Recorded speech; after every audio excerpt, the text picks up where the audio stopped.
ముఖ్యమంత్రి గారు రేవంత్ రెడ్డి గారు గతంలో ఒకసారి ఒక ఇంటర్వ్యూలో మాట్లాడుతూ అన్నారు, నేను ముఖ్యమంత్రి కాకపోతే రౌడీని అయి ఉండేవాడిని అని చెప్పని. నేను ముఖ్యమంత్రిని కాకపోతే ఏం పని చేసి ఉండేవాడివి అంటే నేను రౌడీని అయి ఉండేవాడిని అని చెప్పని. ఓల్డ్ హ్యాబిట్స్ డై హార్డ్ అని చెప్పని ఒక సామెత ఉన్నది.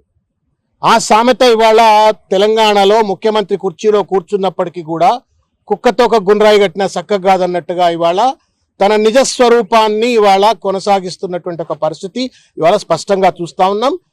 Telangana is known to be a peaceful state. Particularly Hyderabad ఒక గ్లోబల్ సిటీగా అభివృద్ధి చెంది అంతర్జాతీయ పెట్టుబడులకు కేంద్రంగా మారి, మేము బాంబేలో ఉండం, మేము కలకత్తాలో ఉండం, మేము మద్రాసులో ఉండం, ఢిల్లీలో ఉండం, మేము హైదరాబాద్లో ఉంటామని చెప్పని దేశ నలుమూలల నుండి వాళ్ళ హైదరాబాద్కి వచ్చి హైదరాబాద్లో సెటిల్ అవుతున్నటువంటి ఒక పీస్ఫుల్ సిటీని, గ్లోబల్ సిటీని ఇవాళ 18 నెలల రేవంత్ రెడ్డి పాలనలో రౌడీజానికి అడ్డాగా మార్చి, గూండాయిజానికి అడ్డాగా మార్చి ఇవాళ మొత్తం బ్రాండ్ హైదరాబాద్ను, గ్లోబల్ బ్రాండ్ హైదరాబాద్ను సర్వనాశనం చేస్తా ఉన్నారు.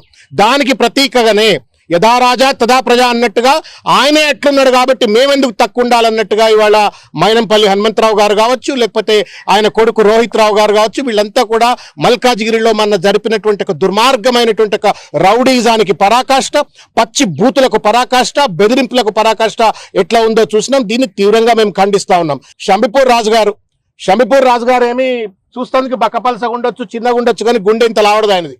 ఏమి లేనాడు 10 మంది కూడా తెలంగాణ ఉద్యమంలో గ్రేటర్ హైదరాబాద్ లో జెండా పట్టడానికి సిద్ధంగా లేని రోజు కేసీఆర్ గారు వెంట ఒక నికార్స్ అయినటువంటి ఒక సైనికుడు లెక్క నిలబడ్డటువంటి వాడు, కడుపు కట్టుకొని కాలు కట్టుకొని ఆయన ఉద్యమంలో పనిచేసి తెలంగాణ రాష్ట్ర సాధన కోసం సర్వం త్యాగం చేసి కొట్లాడినటువంటి ఒక ధైర్యశాలి షంబీపూర్ రాజు గారు. అటువంటి రాజుగారి పైన దమ్ముంటే చర్చకు రా, ఓపెన్ గా కూర్చో, మాట్లాడు, నీ తప్పేంది, నా తప్పేంది, నీ మంచితనం ఏంది, నా మంచితనం ఏంది చెప్పని. డెమోక్రసీలో ఒక డైలాగ్ ఉంటుంది, డిస్కషన్ ఉంటుంది, డిబేట్ ఉంటుంది.